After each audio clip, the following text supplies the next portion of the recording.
Plaintiff Callie Wright says when her son dated the defendant, they were both using crystal meth.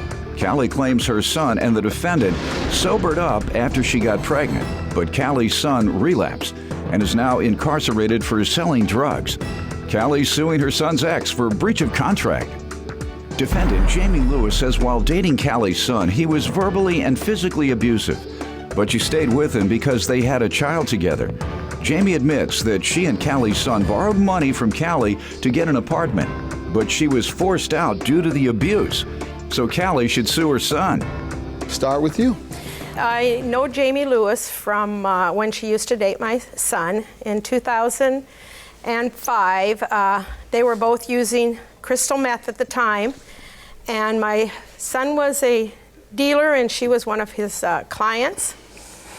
And in 2007, she found out that she was pregnant with their child, and so they decided they would quit. And Jamie's been clean ever since, as far as I know.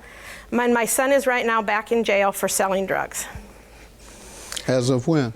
Well, he went in on my birthday. He was sentenced on my birthday, June 28th. And how many times had he been to jail? This is the second time, sir. When was the first? He was in 2000. He was sentenced to 3 to 5 years, I believe, for selling. And that was the same year that I lost my other son in a car wreck. So both of my sons were taken that year from me. I believe that they went to that lifestyle because of the lifestyle that I was living. I was abused, and they witnessed a lot of abuse in our home, and that was a way of their escaping it. Gotcha. And how has your relationship been with the defendant throughout the years? We get along good. I mean, she has my granddaughter, so I mean, you know, I wish her the best. Just want your money. Well, of course. Who wouldn't? That's right. Let me hear from you. Okay, what she's saying is true. Yeah, me and Brian met because we were both drug users at the time, and when I got pregnant is when we both decided to quit, and we just used each other to help each other quit. How'd you all quit? We just stopped. Like, it was hard. We didn't go to treatment or anything, but we just need to write a book on that. I know, right? Because not many people do that. Crystal meth without treatment. Yeah, it was hard. Like, I had problems sleeping for a long time. Like, my sleeping habits were kind of a mess for a while. Okay. But yeah, so I got pregnant, so I knew that I had to stop, or you know, we would lose a baby and all that. So we didn't want to do all that. So then he was always verbally and physically abusive throughout our whole relationship, kind of off and on. But by this point, I had this baby with him. I love him. It's her dad, you know. So I decided to stay. Well, when Callie borrowed us this money... Let me ask her about that. Okay. Ma'am, the $1,200 you're suing about, how did that come about? Well, in October, they decided, they were living up in South Dakota, and they decided to move back to Nebraska. And my son called me October of 12? Of the 12, yeah. My son constantly called us several times, asking us for money, and we've borrowed him stuff in the past, and he never paid it. So we were really reluctant, but finally we agreed that we would give him $1,000. He wasn't selling drugs anymore? No, he had been clean for 5 years. So what did he go to prison for 1 year later?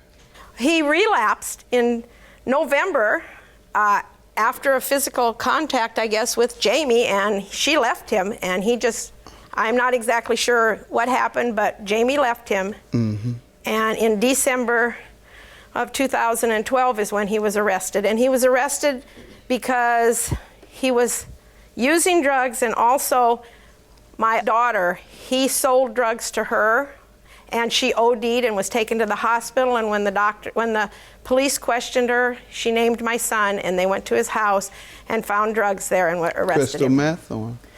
I'm not sure what they found, but I'm sure it was crystal meth, because that's pretty much, I believe that's what he used all the time. What type of abuse did you experience? Physical? They observed physical abuse? Mental, emotional, the whole thing for over 20 years. So I'm a survivor. So folks who abuse, you see what happens in many instances to their children. You all who are out there abusing, your children may suffer, not just the person you're abusing, but the children may suffer more, and it sounds like they suffered more. Exactly. So I'm glad that you were able to share your story and demonstrate what the abuse does. It does it to because the the family. kids witness that, and they have to escape from those nightmares that they've seen, real life nightmares that they're seeing. And so the easy way to escape is drugs. So glad you're able to share that with us. It's unfortunate that it happened, but now you're sharing it, and I bet you it changes some abusers' lives. How does she owe you? Okay, on October 22nd, Jamie and my son decided that they were moving back to Norfolk, Nebraska, and they needed money for an apartment. So I went ahead, after talking to my husband, we finally decided we'd lend them $1,000, which I have the check here, where they signed. Can you see it, please? Go on.